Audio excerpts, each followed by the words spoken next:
So, Anne, can you tell me a little bit about your practice and about your work and what you're doing? I find most of my work is very earth related, and coming from someplace intuitively. I work intuitively, I suppose. But all this work that's in this exhibition was because we were locked up due to pandemic a lot of the time, and we were being bombarded by social media. And I found it very emotional that I was looking at Australia burning. I was looking at these humongous things happening to the planet. And I started making work as a recording of this because I felt we needed reminders.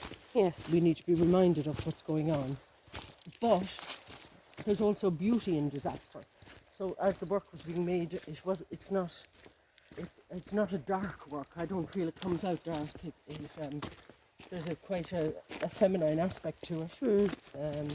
The sacred art comes through very strongly, and how the good thing about it this last year, I suppose, is how nature's recovering, and I was taking that into consideration as well. Out of forest fires comes the ground becomes very fertile. The regrowth. And comes regrowth, exactly. So I suppose because I'm a rural person. I grew up in the country. Even though I worked in cities on and off, in my former life, I call it, when I was a nurse, and I always knew I wanted to live out the country. I wouldn't settle in a town, a city. So I just love nature, surrounded by nature, animals, anything to do with nature, basically. And realizing that we are part of the earth, we are connected to the earth very strongly. So a couple of years ago, I started working with a dowser, and she taught me how to divine, not for water, you know, not those things, but divine, asking questions of the earth. Okay. Historical sites I find very interesting, that you can ask loads of questions and get answers.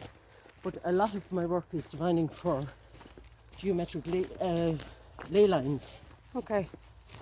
So energy lines. Energy lines, yeah. But this is like dark matter. It's not visible. It can't be explained. Yes. It's there. But you feel it. But it's there. Yes.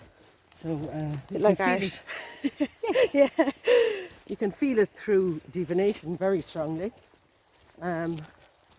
So I like to go places like I would, and at the top of the hill we're just coming off, there's a lot of quartz, for example. Yes. And quartz is a huge energy conductor. So you get very strong vibrations if you're doing some divination up there. You can ask questions in other sites. You can ask, like historical sites, you can ask things about how old is a well, for example. If you're at an old well, you can ask how far that well. But you must say, is this 13th century well? Yes, if you it's say yes or no. answers only. Yes. So if you have done a little bit of research, you'll be able to ask the right questions. Yes, of course. And hopefully get right answers. Yeah. I did do, when I was doing my master's, I did a symposium on the art of divination. Okay. Yeah. So, and how it related to my work then. Yes. Yeah. So, and we went I brought people to a room, an ancient site, and we divinated, and we found amazing things. And I had an architect and the dowser that I was working with involved, and excuse me, and not an architect, sorry, an archaeologist. Yes. The archaeologist was very interesting and completely won over by dowser. Yeah. Yeah. Okay. You know, she yes. was very, and I wanted females.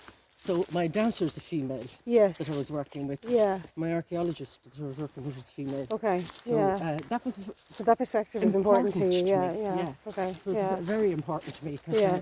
I just feel there's a femininity to do with the earth and Mother Earth and the creator earth. Yes, yeah. You know? So, and that does come across in your work quite strongly, actually. Yeah. Yeah. So the choice of colours and the movement and the application there is a feminine aspect to it. Yes.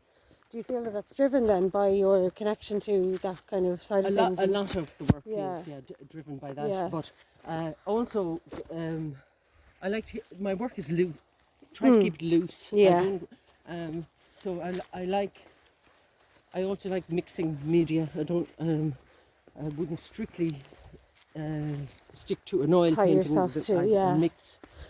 The work, But it always comes from somewhere inside. What's next? What's going on next? yes. So you're led by that then. Yes. Yeah. What the next brushstroke is going to be, or am I going to throw paint, or am I going to pour paint, or am I, you know?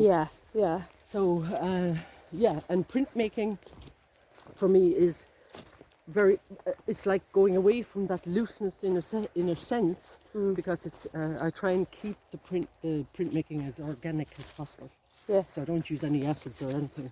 Yes. So, but it's such a process. You know, there's things you have to do. It's set up, and there's stages. Yes. But at the end, when you're lifting that paper, you don't really know What's going to happen? Yes. And that bit catches me. Yeah. That's the exciting That's bit. the divine. Oh yeah, that's fab. You know, Yeah. and each time you lift the paper, something different has happened. Different, yeah. You know, it could be So the same you're plate. relying on that process, but it's different but every time. It's the yeah. unknown of Yeah. each time you print. Yes. How well you scrimmed it, how well you polished it. You know? Yes. Yeah. The evenness of it and everything. Yes, I understand. So and you said you use a lot of recycled materials in your work. Then you try not to. I'm more and more. I'm trying to use recycled material. The last piece I've done was an old bread bin. Okay.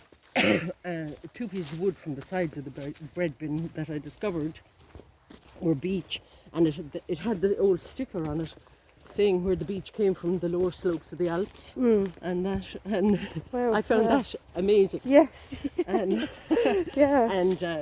I know for a fact this bread bin is like 40 years old at least. Yeah, you know, it's and not it's just 50 been years used flippantly to It deliver. had been used for So which for me then, making that piece it also came from my history. Yes. It was part of my childhood. Which was so. It became very important. The piece became important to me in more than it was an intimate act. In the making of this, but the fact that I was recycling, and then I had found some beautiful shapes. My next door neighbours years ago had their house painted, but the paint started to flake off. Okay, And I was finding this flake images, pieces. Fabulous they were. So I was out in my garden collecting this flaked off paint, knowing that I'd use it someday. Yes, of course. Which was brilliant then, because I did. So you collect materials. I'm constantly looking to collect. Yes, always seeing, touching, feeling, and eyeing up things that that perhaps can sit with you or resonate with you in some way that you'll use then. And you don't know when you're going to use them. It could be years later. It could be years later. Like I have that flaked paint a good few years now. I know what you mean. I've only started to use it. But, knowing that I would use it though. Yes, and, you always need some storage area, all right, too. I know. Keep these things you're looking at. That's where the practical side comes in, But I suppose in essence then you're collecting nature, you're bringing it back. You're constantly. I have a huge piece that came off a tree that was being felled for reasons that it had to be felled. But the ivy, I have a whole roll of the ivy that came off it, drying out in my storage at the moment to do something with. For use, And I'm looking at another ancient tree that came down, and I've asked the owner to give me 3 pieces of it to work with, to make something out of that. That's in the future. So I would hate to think that tree was there since before famine times, actually. Wow. And that then people are going to burn it. It's just That going to would be just, gone. you know, Yeah, yeah. So I feel that I have to call the dogs. That's okay. Yeah. Come here. Oh, come on. Come here, sweetie. Come on. You know. Yes, Mom. So, come here, Mako. May. She don't come. No. She's the old lady dog. Yeah. Come here, May.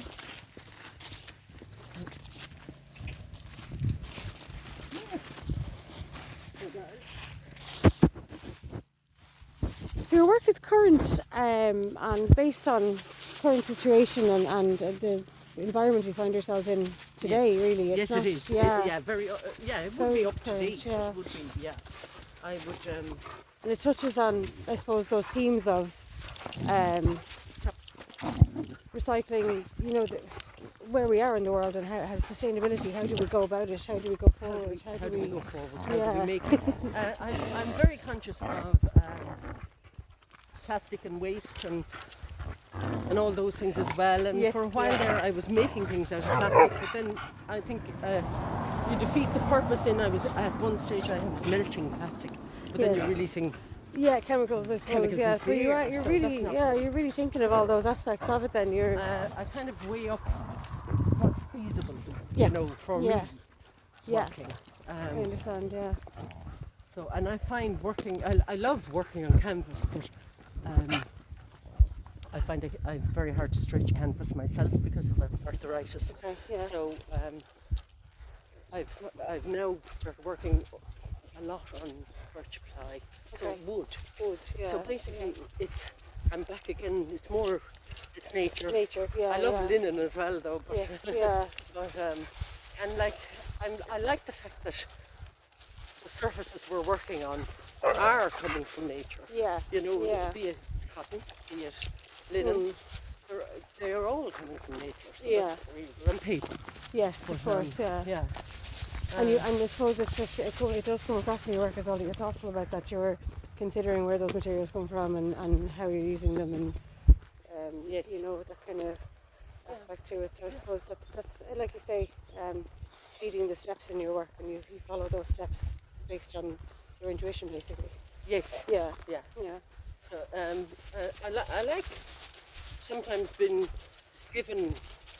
So it's nice to have a focus. Yes. Yeah. So I was asked to join a collective, and I joined that collective. Now that gives that collective working together, Of course. Yeah. towards something, gave me a focus when you're inclined to maybe lose it at times. Exactly. It's hard to keep the momentum up. Yeah, of course. When you're yeah, on your when you're own on your out own. country in your Yeah. studio and you're not meeting other Did artists. you find that difficult? That was a difficult part of the kind of the pandemic and Yes, that being apart from other the artists. biggest part Yeah. is not the loss of connection, Yeah. face-to-face connection. Yeah. For me, yeah. I find Zoom is fine. Yes. I'm getting better at it. Yeah. I think I'm getting more relaxed into it. Yeah. Yeah, whereas in the beginning I did not like it. No. I thought it was so impersonal and it was. I know what you mean. Yeah. So, but I'm getting more used to it. Yes, it grows on you. It does grow on you.